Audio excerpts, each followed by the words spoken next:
各位股友，大家好，今日同大家分析下比亞迪01211嘅最新情況。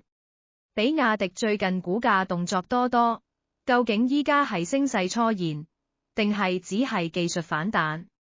會唔會成為新一浪突破嘅起點？仲有牛熊證部署方面，你又準備好未？馬上同大家深入探討下。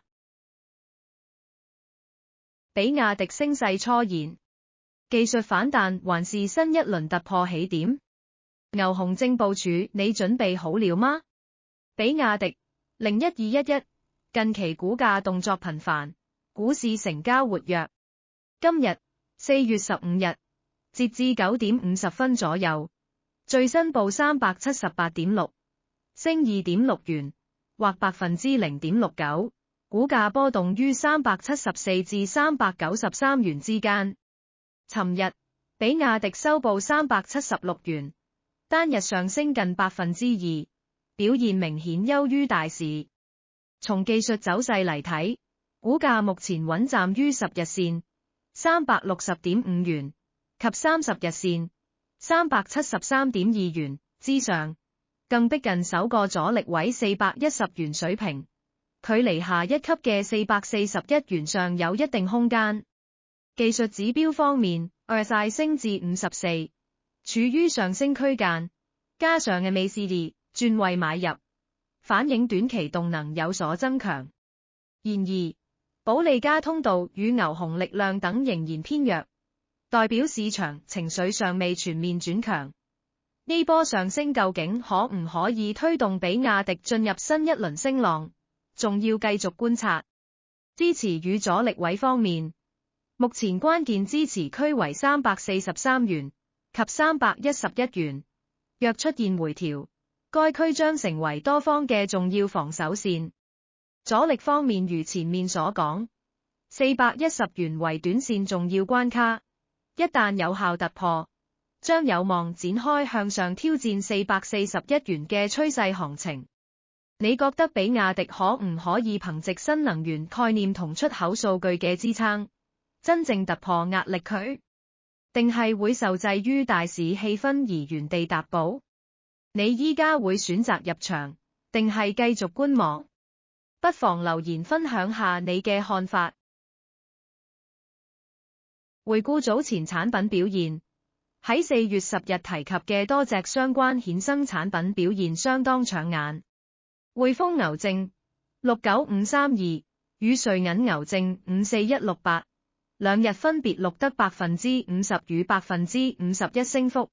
認購證方面，摩通15571及信證15266亦錄得超過40%升幅，充分體現出高槓桿產品喺波動行情中嘅潛力。若你看好比亞迪能進一步突破，可考慮部署認購證如法巴27983或法興28953，行使價分別為380元及380.2元，槓桿達 5.7 及 5.9 倍，後者更擁有市場最低日價，係進取型投資者嘅熱門之選。牛證方面，摩通牛證64002收回價315元。實際槓桿達 5.2 倍，瑞銀牛證64265則收回價316元，日價最低，槓桿達 5.6 倍，適合中短線部署追升策略。相反，若你對比亞迪升勢保持保留，認為股價接近阻力，或需時間整固，亦可考慮部署認沽及熊證。星展認沽證14158，行使價318元，槓桿達 4.3 倍，具備較低引伸波幅，屬穩健防守型選擇。匯豐認沽證15134，則具備更理想嘅波幅與槓桿平衡。熊證方面，摩通62682與匯豐60520分別設於410元及415元收回價。槓桿高達 10.7 及 9.8 倍，適合喺比亞迪無法有效突破時捕捉短線回落機會。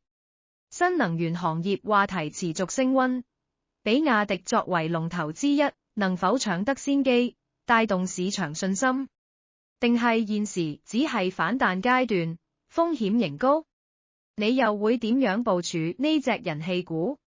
歡迎喺下方留言同其他投資者交流你嘅策略。記得關注港股窩輪 Jenny 賬號，獲取每日港股衍生產品嘅第一手精選分析。